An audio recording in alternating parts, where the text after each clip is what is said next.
Eh bien, bienvenue à toutes et tous. Cette semaine, on va s'intéresser à l'outil de sélection et aux outils de transformation. On s'en sert énormément dans Quill pour gagner du temps, pour déplacer ses objets, pour les dupliquer, pour les transformer, évidemment. Donc ici, je vous ai fait des petites pommes pour tout à l'heure et nos trois petites strokes devant nous qui vont nous permettre de tester un petit peu tout ça. Donc le menu de sélection, on va le retrouver ici. C'est le cinquième dans le menu des outils. On le connaît directement. Et on a le menu des transformations qu'on avait vu dans le premier tuto qui se trouve ici. C'est le premier menu après le Quill Theater. Donc on va le voir un tout petit peu plus tard. Retournons à notre menu de sélection. Pour appeler ma sélection, quand j'ai mon brush à ma main droite ou ma main active ou n'importe quel autre outil, je veux appuyer sur la touche X de mon contrôleur de gauche. Je vois que mon outil se transforme donc en espèce de sphère, avec les petits pointillés, un peu comme la sélection sur Photoshop ou les logiciels en général, les petites fourmis qui marchent comme on dit et donc voilà, donc je switch en permanence entre mon outil principal ou du moins mon outil actif et mon outil de transformation avec la touche X, très simple. Quand je l'ai en main, comme pour n'importe quel outil, en appuyant sur mon stick analogique droit de ma main «principale» entre guillemets, vers le haut ou vers le bas, je change la taille de mon outil de sélection, selon ce que je veux attraper, si c'est quelque chose de très précis ou si je veux attraper carrément, l'ensemble de ma scène par exemple, c'est tout à fait possible. Quand j'ai l'outil de sélection en main, pour sélectionner, tout simplement, je vais appuyer sur ma gâchette de mon contrôleur principal et je vois que j'ai un petit plus qui apparaît donc, dans mon sélecteur et quand je vais toucher une forme, elle est sélectionnée. Je vois mon gimbal, mon gizmo, enfin voilà, on peut l'appeler un peu comme on veut, avec mes différents axes qui apparaissent, ce qui prouve que mon objet est bien sélectionné, il clignote, il est en surbrillance, très bien. Si je clique en dehors de l'espace, hop, je sors de ma sélection. Si je reste appuyé sur ma gâchette et que je touche, toujours avec le petit plus actif, différents éléments, je vais les sélectionner dans leur ensemble. Désélectionner, resélectionner, voilà, je peux sélectionner différents objets dans ma scène et les ajouter. Quand j'ai plusieurs objets sélectionnés, si j'appuie sur ma gâchette de gauche, ou du moins de ma main secondaire, j'ai un petit moins qui apparaît à l'intérieur de mon outil de sélection et je peux donc venir désélectionner des éléments. Toujours avec ma gâchette de gauche, si j'appuie un petit peu moins fort, on voit que ah, mon moins se transforme en plus. Et à ce moment-là, je vais pouvoir revenir ajouter à ma sélection, tout simplement. Ici, par exemple, dans ma scène, j'ai donc mes 3 coups de brush qui sont sur un calque, le calque actif, ma pomme rouge qui est sur un autre calque et ma pomme, Granny Smith, verte, jaune, je sais pas trop, est sur un autre calque. Encore, donc j'ai 3 calques différents dans ma scène. Évidemment, quand je sélectionne mon calque actif. Si je vais toucher ma pomme rouge ou ma pomme verte, impossible, je ne peux rien faire avec. Dans mon menu de transformation, j'ai pourtant un petit box à checker là, quoi, à sélectionner qui s'appelle «Select in all visible unlocked layers», qui me permet donc, indépendamment de quel calque sur lequel je me trouve, d'aller sélectionner tout ou partie d'un objet. Alors ça, c'est très pratique puisque du coup, si je veux sélectionner par exemple plusieurs calques en même temps, je peux agrandir mon outil de sélection et hop, là j'ai sélectionné tout le monde. Après attention, quand il est actif, faut pas oublier parce que du coup, vous pouvez des fois genre, attraper, votre premier élément, puis ça touchait un petit peu l'autre derrière et quand je vais les déplacer, ah bah oui, mais du coup j'embarque un bout de ma pomme là, donc il y a un petit problème. Donc là, il faut faire très attention à ça. Évidemment, vérifiez toujours qu'il est sélectionné quand vous en avez besoin ou pas. Lorsqu'il est sélectionné, si je clique sur Select All, je sélectionne toute ma scène. C'est le raccourci si j'ai des petites choses un petit peu partout et que ma scène est très grosse, je vais pouvoir y accéder par là. Deselect All, hop, je reviens, heu, à 0 sélection, j'ai tout désélectionné sans problème. Je reprends ma sélection classique et donc j'ai d'autres petites options, on va pas forcément les montrer en détail ici, on les reverra dans d'autres tutoriels quand on manipulera plus de choses. Du coup, si je sélectionne encore un élément, je peux soit déplacer la sélection vers un nouveau calque, donc là, si je clique dessus, ça va me créer un nouveau calque avec cet objet dessus, ça va me permettre de séparer mes éléments. À noter que si je vais créer un calque, là par exemple avec un objet sélectionné, il va automatiquement déplacer ma sélection sur ce nouveau calque. On le verra quand on verra le menu des calques la prochaine fois. Si je clique sur Copy Selection to New Layers, je vais copier cette sélection sur un nouveau calque. Mais l'objet sélectionné restera aussi sur celui-là. C'est-à-dire que je vais dupliquer mon objet et je l'aurai sur mon calque actuel et sur le nouveau calque créé. Ce qui peut être pratique si on veut justement garder une copie de ce qu'on vient de faire parce qu'on sait qu'on va le manipuler, on risque de faire des bêtises, ce genre de choses. Et donc, effacer la sélection, si j'appuie dessus, hop, mon élément est supprimé. À noter que lorsqu'un objet est sélectionné, on l'a déjà vu et on en a déjà parlé dans les tutoriels précédents, si j'appuie sur la touche A de ma manette principale, la droite pour moi, c'est pareil, je le supprime également. Chose importante avec la sélection, c'est que ça va me permettre de créer des zones de travail également. Ici, si je sélectionne, je vais même prendre celle du milieu, comme ça ce sera encore plus évident, et que je veux par exemple la transformer avec, voilà, je vais prendre mon Grab Tool par exemple, qu'on verra dans un prochain tutoriel aussi.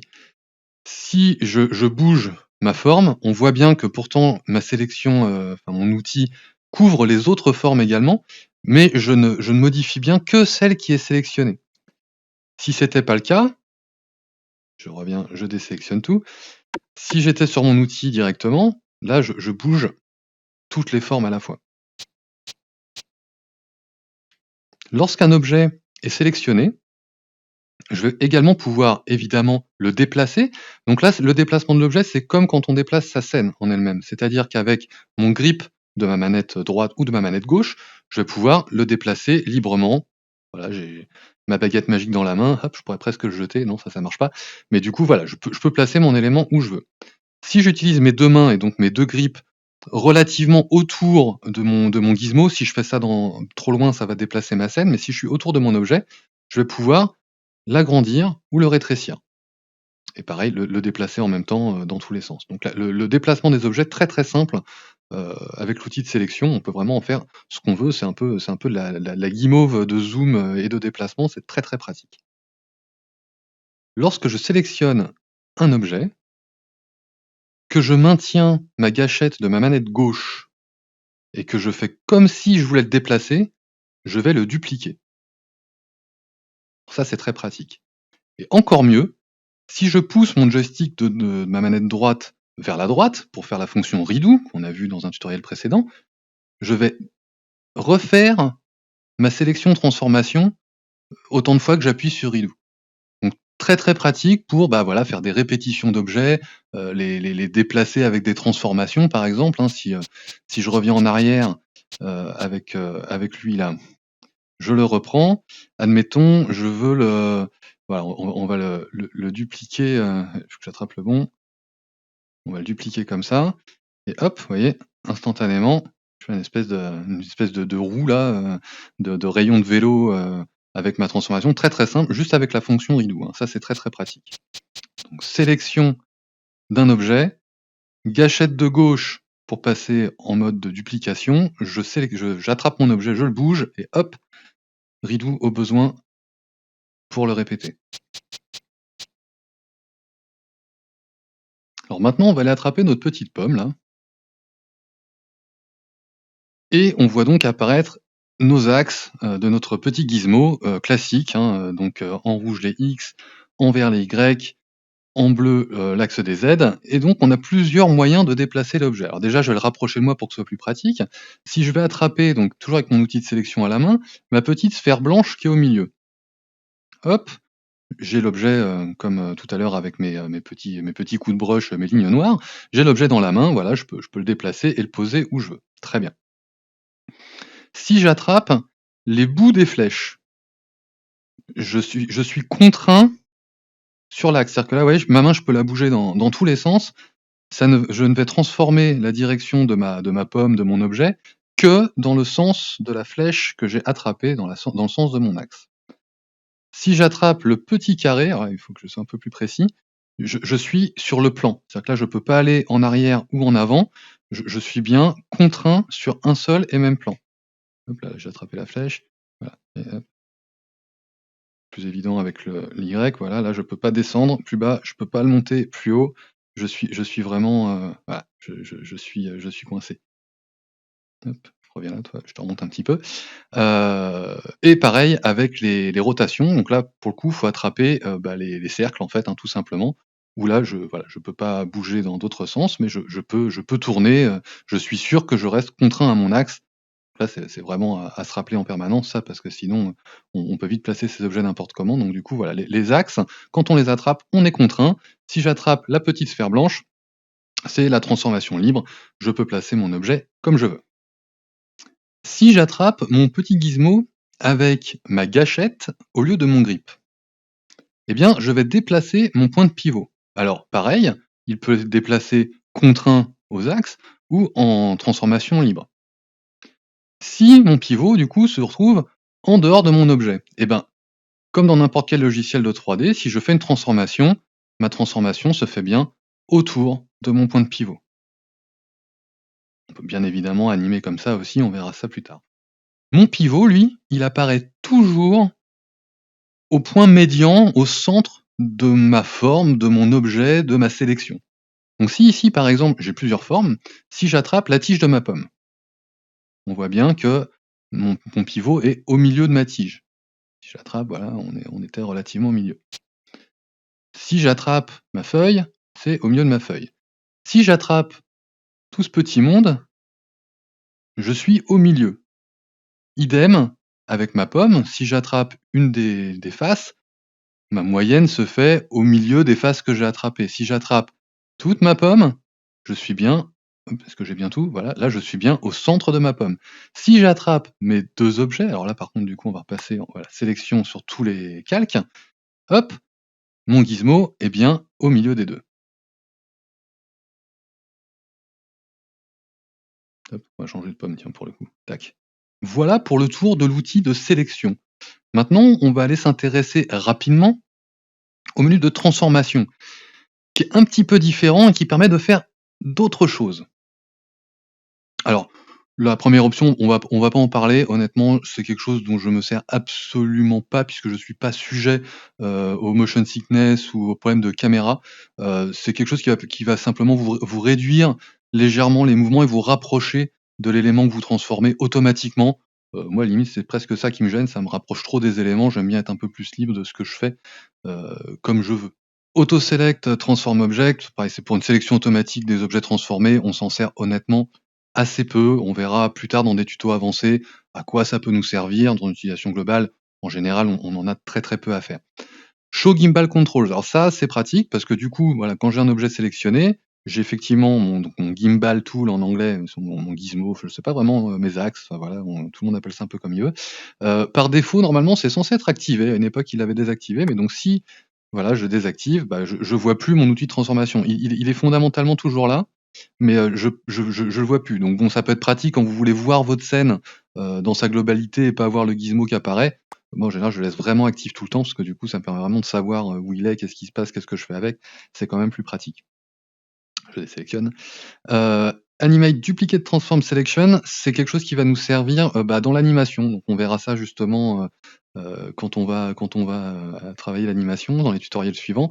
C'est quelque chose qui va nous permettre, voilà, quand je vais dupliquer un élément, bah, en fait, l'élément que je vais dupliquer, en fait, sera la suite de l'animation. Donc ça peut être pratique quand si vous faites une balle, la classique animation de la balle, vous allez, dupliquer votre balle, à la position d'après et en fait, il va pas, la dupliquer physiquement. À chaque fois, il va créer une nouvelle image et faire une animation. Ça peut avoir un grand intérêt. Les pas de répétition, de la rotation, enfin du snapping, donc les différents pas de transformation, ça c'est plutôt pratique. Donc je vais montrer. Si je sélectionne à nouveau, on va reprendre ma pomme. Si je suis en mode de sélection classique, vous voyez la pomme tourne, enfin, de manière, lisse quoi, enfin c'est complètement progressif. Il y a pas de pas justement dans la rotation. Mais par exemple, des fois, je pourrais avoir envie d'être plus précis. Dans ce cas-là, en fait, je vais aller tourner mon élément avec, ma gâchette de ma manette droite et là, vous voyez que, ah, ça snap. Vous voyez, c'est un peu plus, c'est moins fluide. On a vraiment des petits à-coups, 12 en l'occurrence et si je le réduis, par exemple, voilà, je sais pas, je vais l'être pour que ce soit encore plus flagrant, je vais être à 4, voilà, comme ça, on va faire vraiment du quart de tour à chaque fois.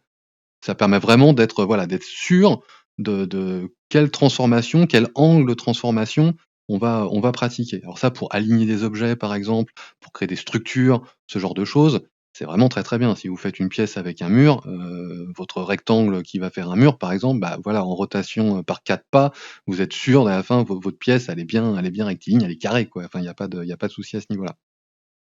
Je reviens sur 12, qui est la base, qui est bien, qui permet d'être un peu fluide en même temps. Et donc nous avons ensuite, le flip. Donc bon, ça c'est de la symétrie, mais vous avez remarqué que quand je sélectionne ma pomme, les flips X, Y, Z n'apparaissent pas.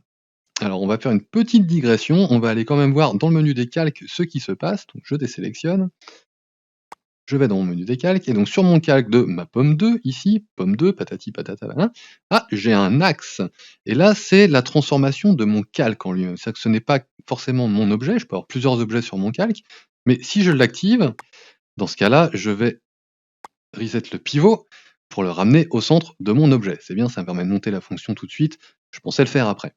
Une fois que mon pivot est au centre de mon objet, j'ai bien flip X, Y, Z qui apparaît et là, du coup, je peux, voilà, transformer ma pomme, en symétrie, sur mes différents axes, classiques. Alors ça va être pareil, ça peut être très pratique pour aligner des objets, ça peut être pratique pour faire des choses plus géométriques ou simplement, bah, du coup, si vous voulez faire un reflet, par exemple, bah, vous allez dupliquer votre objet et faire un flip sur l'axe. Ça va vous éviter de chercher à être, super précis quand vous allez l'attraper, ce genre de choses.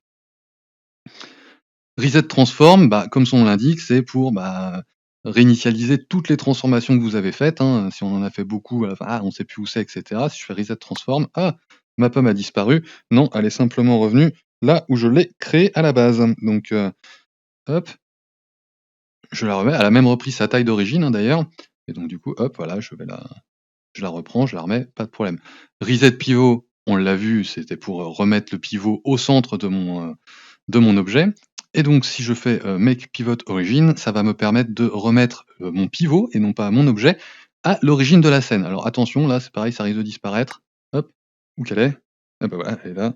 Vous voyez, j'ai mon origine à mes pieds ici directement. Alors d'ailleurs, je sais pas, c'est peut-être parce qu'avec ma parallaxe, c'est peut-être pas évident de voir, mais j'ai l'origine de ma scène qui est juste en bas là, le petit rond et du coup, je suis bien aligné sur mon origine directement. Et voilà, je remets la pomme où elle était et donc là, surtout, ne pas oublier de retourner dans le menu des calques pour désactiver la transformation du calque parce que sinon, dès que je vais faire quelque chose, ah zut, j'ai tout bougé. Alors ça, je vous rassure, ça arrive ultra souvent.